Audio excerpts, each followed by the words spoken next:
જય શ્રી કૃષ્ણ મિત્રો, ઉત્સવનો મહિમા ચેનલમાં આપનું સ્વાગત છે.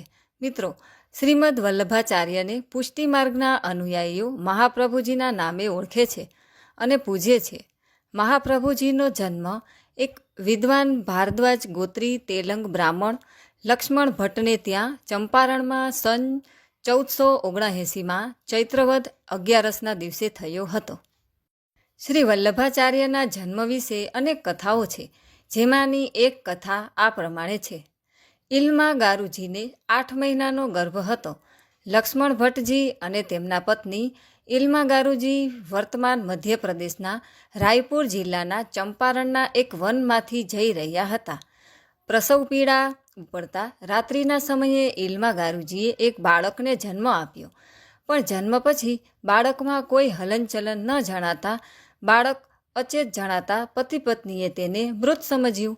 આ ઘટનાને પ્રભુની ઈચ્છા સમજી પરિસ્થિતિનો શાંતિપૂર્વક સ્વીકાર કરી અને તેઓએ બાળકનો સમી વૃક્ષ નીચે એક ખાડામાં રાખી અને તેના ઉપર ઝાડના પાંદડાઓથી ઢાંકી દઈ અને પરિસ્થિતિને આધીન થઈ અને આગળની યાત્રા માટે રવાના થઈ ગયા.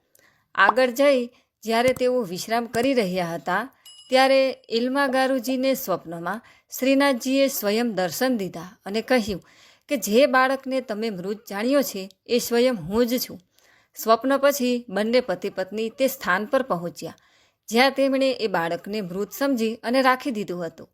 તેમણે જોયું કે સમી વૃક્ષ નીચે બાળક સુરક્ષિત અવસ્થામાં છે. એ બાળકની ચારે બાજુ અગ્નિનો ઘેરાવો થઈ ગયો હતો. તેમણે અગ્નિના બાળકને કાઢ્યું.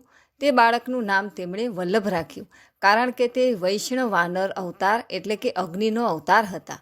મોટા થઈ અને આ બાળક શ્રી વલ્લભાચાર્યજીના નામે પ્રખ્યાત થયા અને ચંપારણને પુષ્ટિ માર્ગની સાધનાનું સ્થળ માનવામાં આવ્યું. શ્રી વલ્લભાચાર્યજીના 3 ભાઈઓ હતા, શ્રી કૃષ્ણ ભટ્ટ, શ્રી રામચંદ્ર ભટ્ટ અને શ્રી વિશ્વનાથ ભટ્ટ, તથા તેમની 2 બહેનો હતી, સરસ્વતીજી અને સુભદ્રાજી.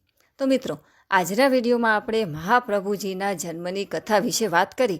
આશા છે વિડીયો પસંદ આવ્યો હશે. વિડીયો પસંદ આવ્યો હોય તો તેને લાઇક તથા શેર કરજો અને અમારી ચેનલને સબસ્ક્રાઈબ જરૂરથી કરજો. સર્વે ભક્તોને મારા જય શ્રી કૃષ્ણ.